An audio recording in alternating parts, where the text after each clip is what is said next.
صارت كنها البدر في نورها لبان ليا منها مشت مثل الفرس تختلي بالجية نورا يا مهرة حازت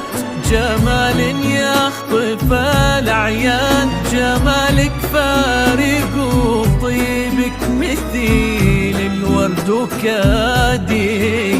لك النادر الطبيعي مثل نجم الضياء هزان وخصالك يا الأمير الفاتنة ما في أبد زيها.